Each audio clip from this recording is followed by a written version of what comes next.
recommend anybody do that. I do not recommend anyone do that. There's more advantages now, more resources for students. Nevertheless, I never gave up on my dream to pursue my bachelor's degree and then even a master's degree. So I worked in social services my entire life, from working with adults with disabilities and placing them in jobs to working in a social service agency catering to the elderly. And then also I've worked in healthcare. I worked in healthcare for over 10 years, managing a women's health program called Examinate Comadre, Pena Sister, where we linked uninsured women to mammograms and pap smears, and even undocumented women benefited from that. It's important for me to embrace my Mexican identity. I identify as Mexican. I was born in Chicago. My parents are from Cerrito, San Luis Potosí, but they always instilled the importance of of embracing my culture and knowing where I come from. And I also believe that healthcare is a right and not a privilege. And that just comes from my history of being uninsured, my parents being self-employed and being uninsured. And then this picture, you'll see my family, my son, who's 22, Emmanuel, my daughter, Sophia, and my husband. So that's who I am. And I encourage you to embrace your roots, where you come from, and what you stand for. That's critical. And that will make you stand out when you apply to medical school or any health profession. So here, can you go to the next slide, Jaime, please? Yes. So the mission of the Hispanic Center of Excellence, or HCOE, is to improve the healthcare of all Latinos in Illinois and strengthening our pipeline. And we achieve this through the different programs that we have from beginning at high school all the way through medical school. Next slide, please. Okay, here, the next slide is the HCOE's pipeline. And this is an old chart. We're trying to reconstruct it because we have lost funding. And therefore, when a program loses funding, it also loses services. So at the pre-college level, we used to have 4 programs. Now we only have 1. As you can see, we only have the Medicina Apprentice program. Prior to that, we had the Latino Health Science Enrichment Program 1 and 2, and tutoring for high school students. That is no longer available. At the undergraduate level, we used to have 4. Currently, we only have 3, which is the Medicina Scholars, where Jaime and some of you are part of this program. The Latino Health Science Enrichment, which is for incoming freshmen who are interested in pursuing a health career. And that takes place the summer before the student enters UIC. And then we have the Summer Undergraduate Research Program. And that's for students who are interested in pursuing medicine and who have not done research. This is an opportunity that we offer. MCAT prep, we used to offer it. At the moment, we're trying to secure funding for MCAT prep, and that's in the works. So my fingers crossed that we might be able to provide that in the future. And then medical school level, that has changed as well. Now there are the Medicina Fellows, and they have the USMLE prep, which is the preparation to assist medical students in taking their board exams. Next slide, please. And we have one question from Daniel. Yes. He's asking, can we do research this summer? If you are a third-year student, if you are a rising junior, you may be able to apply for the Summer Undergraduate Research Program. And I'll be sure to pass that flyer along to Jaime and to Sonia and to Pamela so that they can share with LPMSA as well. Remind me, Jaime. Yes. Okay. Cool. Next slide, please. Okay. Okay. So what I do at HCOE is support our students to be competitive applicants for medical school. And in particular, the Medicina Scholars. I do that because it's important that our students are competitive because, as you know, Latinos are underrepresented in the healthcare field. In medicine, we're very underrepresented. I believe the total is 7%, combined with nurses, other healthcare professionals, including Latinos, African Americans and Native Americans. I believe the total number of healthcare professionals, that includes doctors, nurses, and physicians, and dentists, is about 9%. So definitely we need to increase that number. Okay, next slide, please. Okay. Okay, give me 1 second. Okay, so preparing for medical school. Why medical school? This is a question that will be asked often of students who are pre-med, right? And it's important that you know why you are interested in pursuing a medical career. That is because medical schools want to know your passion. Medical schools admission committees want to know that you are committed. So if you know why you want to be a doctor, you need to have that very clear. And if you are an incoming freshman, and you do not know exactly why, but you have one reason, that's fine. As you grow through your undergraduate studies, that why will develop, and as you experience other activities, that why will evolve and become stronger. And the same applies to nursing students and to other health profession students. They will ask, why are you interested in this health profession? So be sure you know why and really dig in. And I'll be honest with you, many times it goes back to who you are and what you have experienced. That's why I talked about myself and where I am. And sometimes it becomes very uncomfortable as Latinos to share about us, because we've been taught to sometimes, and it can be cultural and maybe that's changing, but I know growing up, I was taught to not to brag, not to be kind of discreet about what all of my accomplishments are. But in order to be a competitive applicant in medical school, you need to state and know where you're coming from and why you want to be a doctor. And then you list what you're passionate about. And that's important. Has anyone experienced that before, where you're not sure if you should say where you come from, what you stand for? Has anyone experienced that? Show me a thumbs up, please. Or that you shouldn't talk about your accomplishments? Okay, I might be old school. I know things are changing, but nevertheless, it's important that I stress that, because when I read personal statements, I don't see all the accomplishments or your 15 experiences. Okay, so it's important to own your own story and explore so it's important to own your story and why you want to be a doctor. Okay, preparing for medical school. Next slide, please. Okay. Preparing for medical school begins your first year of undergraduate studies. Why? Because you need to take prerequisites for medical school, such as your biologies, your chemistries, physics, your organic chemistries, and all. And at the same time, you need to maintain a healthy and strong GPA.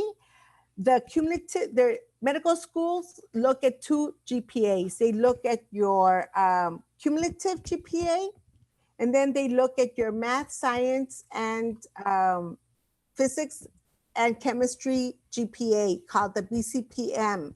So it's important that you maintain a strong cumulative GPA as well as your science GPA. So on average, in order to be competitive, it's between a 3.70 and a 4.0. Does it mean that if you have a 3.50, it's not competitive? No, it is competitive, provided that you maintain your science GPA high. And what do I mean by high?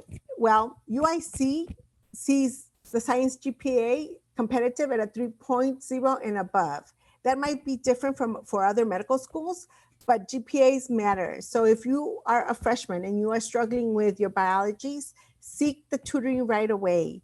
Don't be shy. If you are struggling with chemistry, seek the tutoring right away, because the extra help that you get will help improve that grade.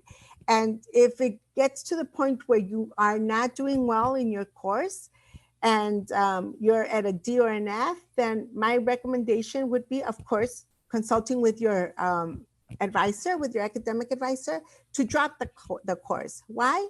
Because you don't want that F or the D to bring down your science GPA. But always check with your academic advisor. And that is as a very last resort after you've tried tutoring, after you've checked in with your TA, and after you've done the calculations as to what is it that you need to get to bring that F or that D up. And if you still will be failing, then drop that course. Next slide, please. Okay, so it's important that you also explore medicine.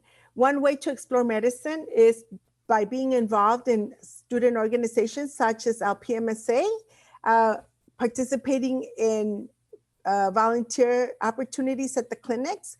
And currently, if you have the opportunity to participate working at testing centers, that also is exploring medicine. And particularly now with COVID happening, you get to see how to orchestrate such a big testing site and what role each individual plays, which is important because in healthcare, as you know, it's not just the doctor, right? Who else is part of that, of the health team? Is it only the doctor? You can put it in the chat box.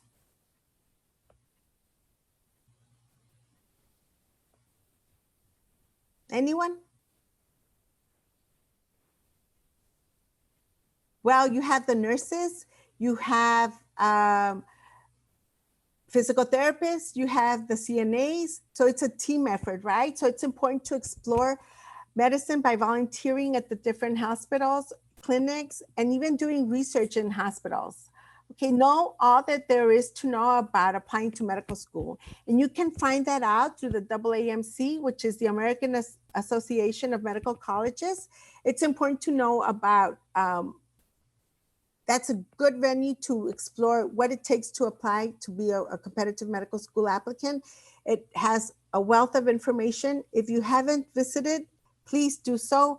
They have tons of information. And I'll tell you, it can be a little bit overwhelming, but take your time going through it. If you are a freshman, start browsing through it. Anything that attracts you, read up on it. It's important to be familiar with that website because when you are ready to apply, that's the website you will use to create your account and apply. And then learn about the MCAT. The MCAT is the medical admission exam for medical schools. It's important that you become familiar with the 4 areas. It has 4 areas of concentration, from chemicals to critical analysis to biology and formulation, as well as the social behavioral sciences, psychology, and sociology. It's very important that you become familiar with that. And here on this graph, you'll see that there is a curve, and the MCAT average would be at the curve, at the top of the curve is 500. However, to be a competitive medical student, medical applicant, you want to aim higher than 500. 500 is no longer competitive. You want to aim for a 510, a 515, even higher. If you can, the 532, which is the highest grade that you can get, okay? And then attend workshops about the MCAT. AAMC offers workshops online. They have tutorials as well. And they even have medical students offering advice on how to best prepare for the MCAT exam. So I will say this, taking the MCAT requires a lot of preparation. I like to use the example that you're not gonna run a marathon and expect to come out of the marathon without any injuries if you did not prepare for it, right? So the same applies to the MCAT. It takes time to prepare and get familiar with the test and the strategies that you will use to take that exam. So if you just study a month in advance and then you go take the MCAT, well, expect to have some injuries on your score because you didn't prepare enough. And the AAMC also has some information as to, you know, what students average out on preparing for the MCAT. Some students can take 8 weeks, and other students can take 6 to 8 months, even to a year to prepare for the MCAT, okay? Great, next slide, please. medical school admission committees are looking to see what your motivation is and why you want to be a doctor. One way you demonstrate that is through volunteering, okay? You'll need to volunteer at hospitals, as I previously mentioned. And if you start, sometimes hospitals give you a volunteer opportunity to be a greeter, and that's fine. That's how you start demonstrating that you are reliable and that you are committed to the schedule that you sign up for. Once the volunteer coordinator sees your commitment, then he or she will ask, what else are you interested in volunteering in, Jaime? And then Jaime will say, well, I'm interested in surgery. So maybe they'll place him in surgery down the road. So it's important to start early, because with all the rigorous classes that are required for medical school or nursing school, you don't have much time for volunteering because you dedicate a lot of time to your studies. However, you do not want to leave your volunteer work until you are a senior, because then you won't have enough exploration. You will not have enough time to develop any questions you might have about medical school, or even about what is it to be a doctor. So if you start now, then if you start as a freshman and you do 4 hours a month, 6 hours a month, and you do this every time, throughout your 4 years, then you will gain substantial experience. You will have witnessed how doctors and nurses interact, even have had some opportunities where you have made a positive impact on a health team or even on a patient. Plus, you will accumulate hours in volunteering. And in addition to volunteering in the hospitals or in the clinic, you also want to volunteer in something that you're passionate about that has nothing to do with your academics, or that it has nothing to do with clinical volunteering. Why? Because medical school admissions committees want a well-rounded applicant. They want to know that you have breaks where you can just refresh yourself and start over. So whether that is volunteering at a pet shelter, or volunteering teaching children how to play instruments, or if you are a dancer and you dance, or anything else that you volunteer in that you like, that counts, as long as it's something that you enjoy. Some students volunteer at food pantries, and that's acceptable. Other students have a passion for the arts, and then they do work with, they volunteer their services with children, or they even play an instrument. They go volunteer their talent at a hospital playing the violin to cancer patients. So that's important to note, that there are two types of volunteer work, the clinical and the community service. And medical schools look for both. In addition, if you are bilingual and you speak English and Spanish, I highly recommend that you seek out opportunities in the clinical setting to use your Spanish, such as volunteering as a medical interpreter. Why? Because medical schools put a lot of weight on volunteering and using your second language or your first language in a clinical setting. And a great example of that is volunteering at Community Health, which is the largest free clinic for adults here in Chicago. It's the largest free clinic in the nation, and it's found in our very own city in Chicago. They are always looking for medical interpreters. They train you. You can pick up shifts there with them. And currently they're doing remote medical interpretation.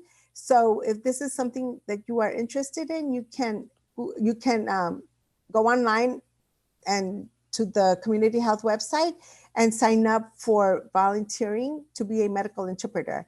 Speaking Spanish,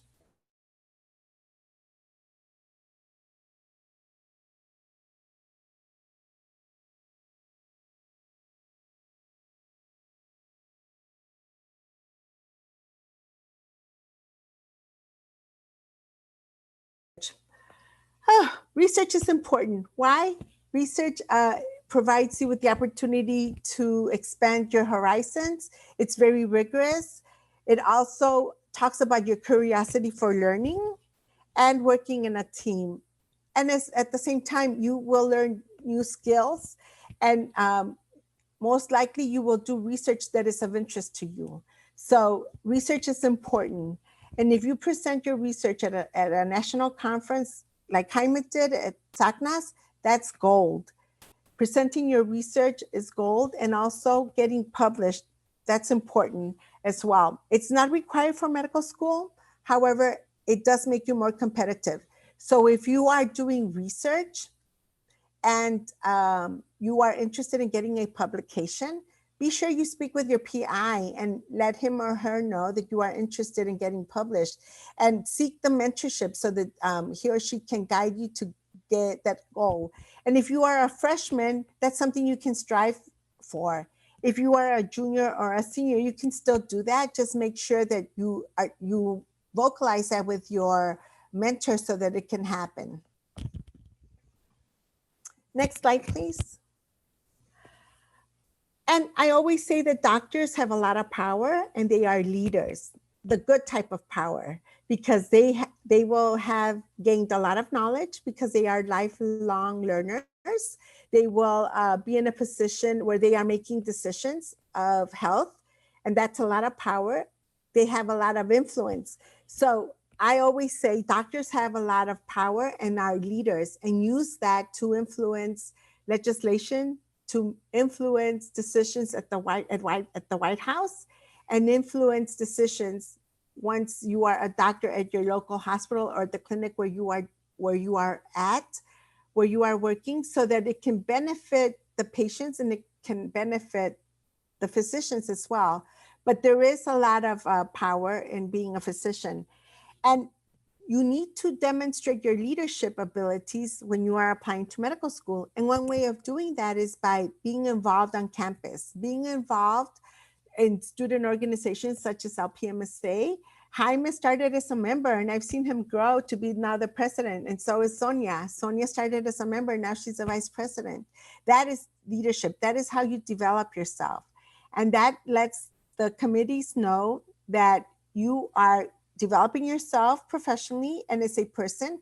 You started as a member, and now you have more responsibilities, and you can deal with the responsibilities of being the president of a student organization, as well as all the rigorous courses that you are taking. And that looks great to the committees, because they say, oh, here's a candidate that I would want to be a medical student in my college. So develop yourself through any of the student organizations.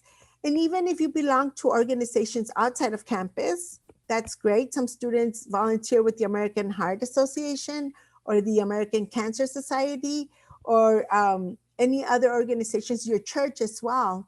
Some students are leaders with their youth groups at their churches. Don't forget that. That's also important. And don't be shy if you are extra involved in your church, because remember when I said that medical schools are looking for well-rounded students? If you demonstrate to them that you are active in your church and you have that spiritual component, that also makes you well-rounded, because that tells committees that, hey, Jaime is not just about the academics and his research. He is also spiritual, which makes him sensitive to the patient's needs. So it's important to really dig in and explore who you are and what you stand for. Next slide, please. Okay, I always tell my students in Medicina Scholars and LASIP to do an electronic journal, because as you start college, you want to start captivating where you are. You want to start recording where you are volunteering, where are you doing, what groups are you involved on campus, and write what you're doing. Because when it comes the time to apply to medical school, students always forget activities that they've been involved in. And sometimes they come with me and I'm making sure they're competitive applicants and they only have 5 experiences. And I'm like, well, what about this? And aren't you involved in the peer health exchange? Aren't you part of MOLA? Aren't you part of LPMSA? And they say, oh yeah, because they did not record their experiences. So if you start now, you will have a list of what you've been involved in. And some students have 30 experiences, which is a lot, and that's fine. However, for medical school, you only need 15 experiences. And it's very important to note that these experiences are only from the time that you've been in undergrad studies. So for example, if you were involved in orchestra in high school and you did it up to your junior year, and then you don't continue it in college, then that high school experience doesn't count. However, if you were involved in orchestra all through high school and you continue being in orchestra in college and you continue 4 years, then the time period that you became involved in orchestra counts from high school because there was no interruption there. So you want to record that and be able to talk about that. And the other reason why it's important to do an electronic journal of your experiences and what you're learning is because when it comes the time to apply to medical school, you will be organized and all you will need to do is edit your experiences from present to past and also to fit the characters that are allowed in your application. It will save you a lot of time, trust me. Next slide, please. And then advising is critical. You need to meet with your advisor just to make sure that you are on track, that you are meeting all the requirements, plus the requirements from your department. They also help you in establishing goals and developing your leadership to increase your competitiveness for medical school. And then they support you through your career development and the application process.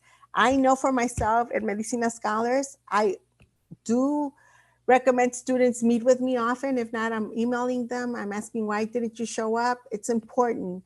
And sometimes when I don't get an answer, I'm like, okay, they're, when they're ready, they'll come back to me. But then that interrupts that knowledge of, that interrupts that relationship with your advisor.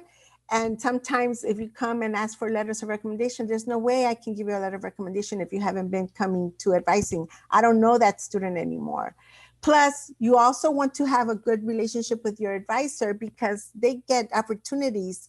And by you meeting with your advisor knows what you're looking for, what else you need. So if an opportunity comes up to do volunteer work at Stroger Hospital, working with COVID, for five hours on a weekend, and it's a limited time, I'm going to reach out to those students who have been meeting with me and say, hey, look, try this or follow through with this opportunity. This might be helpful.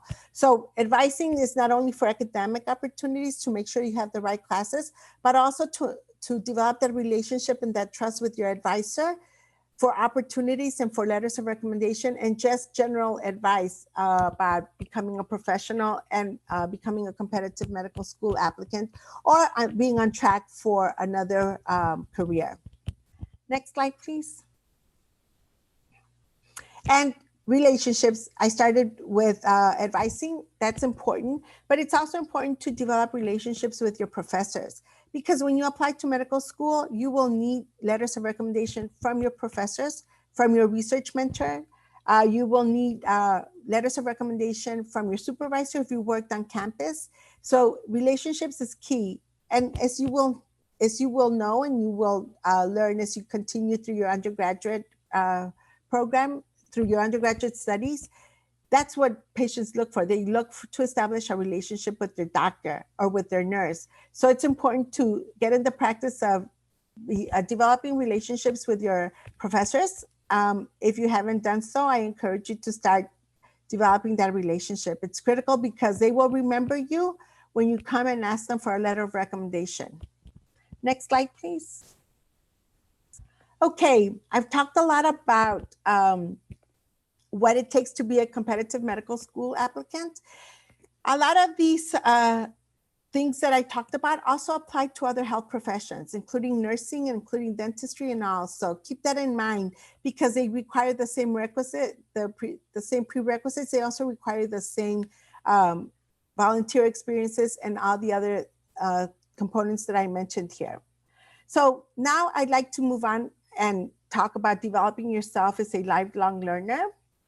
Next, can you go to the slide with the bullet points, please, Jaime? So how do you develop yourself? By attending conferences, not settling for low grades and pushing yourself to excel. If you got a C in chemistry one semester, then the next semester you want to make sure you push yourself to get a B. Advocating for yourself. It's important that you advocate for yourself, because when you advocate for yourself, you will advocate for others. And again, a great doctor will advocate for his or her patients, as well as a nurse, a physical therapist, because if something is wrong or something goes wrong, then they need to speak up. They're leaders, they have the knowledge, they have the specialty. So it's important to advocate for yourself as well as for your patients. And then seeking help, asking for feedback. Medical schools want to know how you take constructive criticism.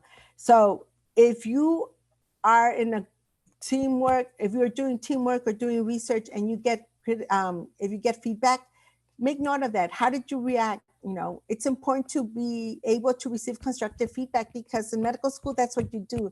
You're learning and you're getting feedback from your proctor, from your instructors. So it's important to be comfortable with seeking out feedback as well as receiving it. And as well as you giving feedback too, because you will be in that position as a doctor to provide feedback to others and get comfortable with it.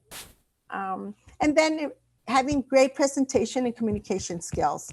That's critical, because you'll have medical interviews, you'll have scholarship interviews, and you want to be able to communicate effectively and efficiently. Next slide, please. And further development. These are some of the attributes that medical schools look for, as well as other health professional schools. And they look that students, that their applicants are mature. And what do I mean by mature? That they're not clowning around, that they have demonstrated that medical school is important to them and that it's serious, that they're not going to go into medical school and then the first semester they get very difficult courses and all, that they want to drop out. So that's not maturity. So it's important that you do volunteer and that you do explore medicine and that you do research, so that you mature yourself in your profession as well as a person, because you do grow with these experiences. That you have initiative. Don't wait to be told what you need to do. When you are applying to medical school, look up the medical schools, do research on your medical schools, read what they stand for, read what their mission is. That's having initiative. And if you don't find answers to what you're interested in, that's a question then you should ask in your interview. Okay, medical schools want to know that you are a leader and that you have initiative, that you don't wait for someone to tell you, hey, you need to do this to develop yourself further. Oh, you need to do this or that. No, you have to have that initiative. At the same time, medical schools want applicants who are humble. That means that if you have 10 publications and you've been given so many awards, that you're going to be humble about it, you're not going to be bragging about it, that you're going to use those recognitions for the advancement of the medical profession as you become a doctor and how you contribute back to medical school. Okay, so be humble and not going in just to be a doctor for the money. And that you are a lifelong learner. As I mentioned when I began the presentation, being in the health professions, you are a lifelong learner, because new equipment is developed, new vaccines are developed, you need trainings, you need to be up to speed with the new vaccine or what have you. So you are constantly learning. New research comes out as well. So you are constantly learning. And then it's important to have a mentor. It's very important that you seek out a mentor to guide you, to provide you with feedback, and to help you to develop yourself personally and professionally. Okay, next slide, please. And then it's important to make time to reflect. Sometimes when students are so overwhelmed because of their rigorous courses, they come to me and they say, Paulina, I don't think I can make it anymore. I'm just tired. I cannot think. So that's the time to stop and reflect. Why am I here? Why am I going to be a doctor? Why am I putting myself through all this? And if you haven't done so already, as you're reflecting, write down your answers, okay? And it usually comes back to why you are interested in medicine. A lot of you have interest in serving the Latino population because of personal of personal experiences. I know the reason I'm working at HCOE is because of a personal reason. My father was diagnosed with pancreatic cancer and had no health insurance, and he wouldn't get the test that he needed because he had no health insurance. And pancreatic cancer progressed and he died. Within 6 months, he died after, he started with symptoms. And that's my reason for being here. So when things get challenging and things get tough, I'm like, why are you here, Paulina? Why are you here? And it grounds me back to why I want to do this. It also provides you the opportunity to say, hey, I still need to do this. I still need to learn this, and I still need to learn to do presentations and improve my communication skills. So reflecting is important. Pause. I recommend you do this at least once a semester, or when you have breaks, pause and reflect on why you're pursuing the medical career. When it gets really tough, pause and reflect. Why am I here? Why am I putting myself through these rigorous courses?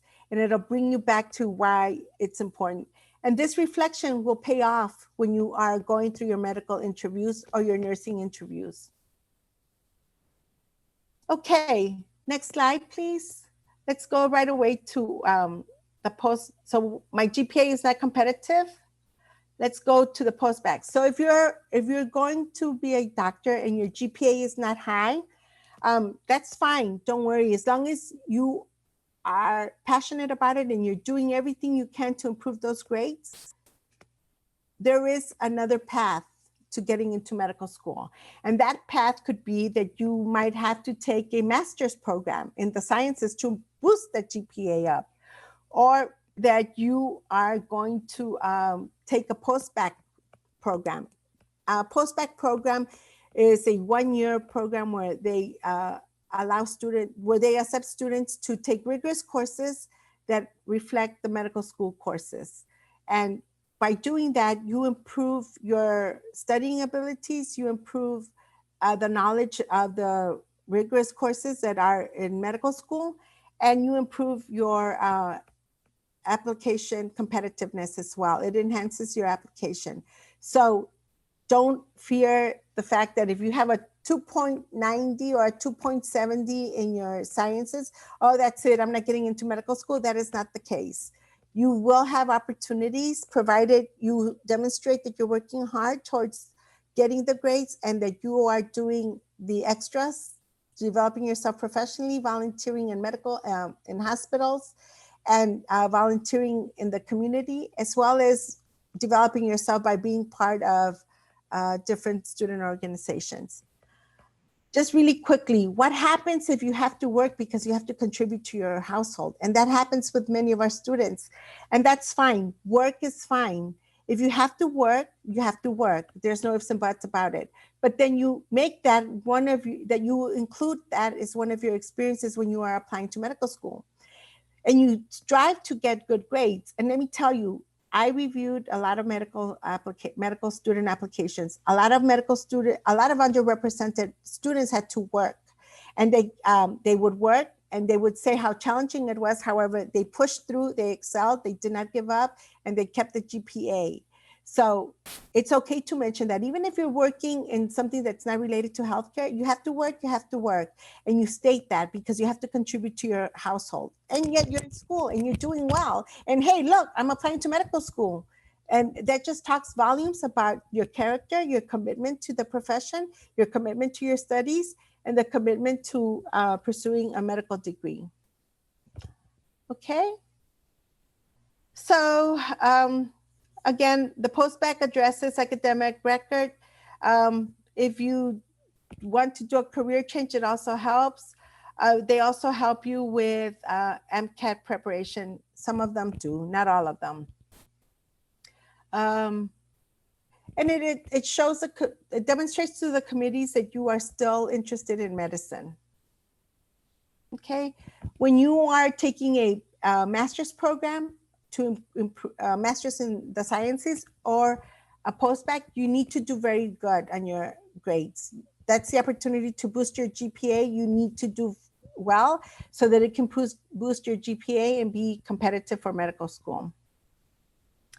Some examples of postbacks are UIC. UIC does it by invitation only. You would have to apply to medical school. If you do not get accepted, then they will extend the invitation to be part of a postback.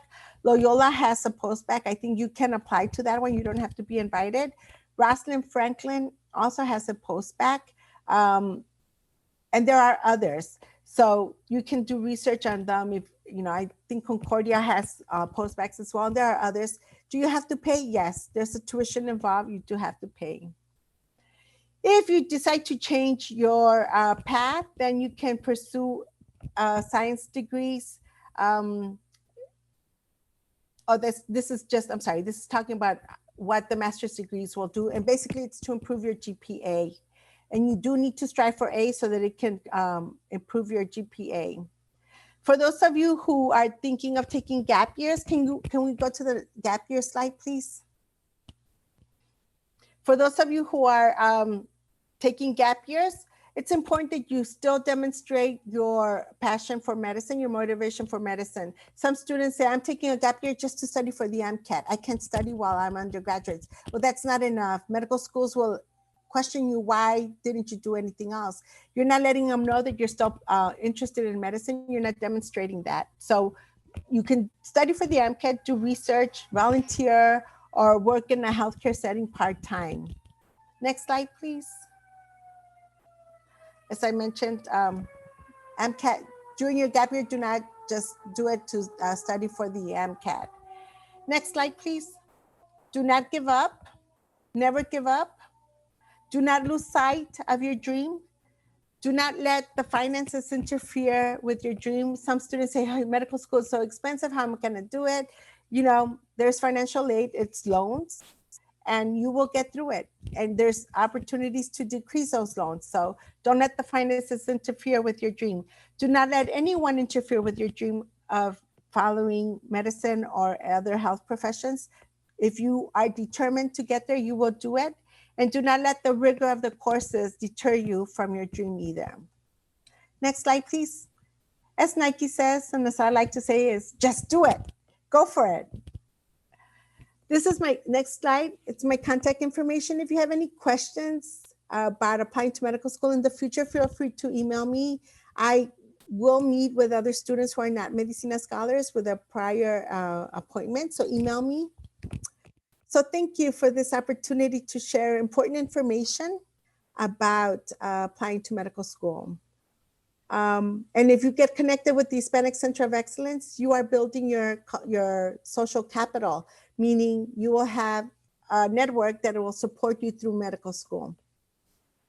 Questions? Great.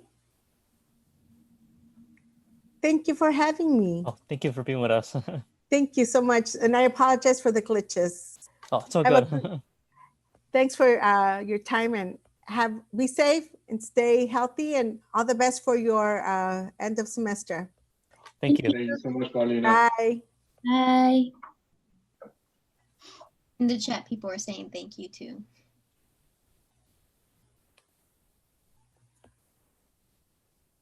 Okay.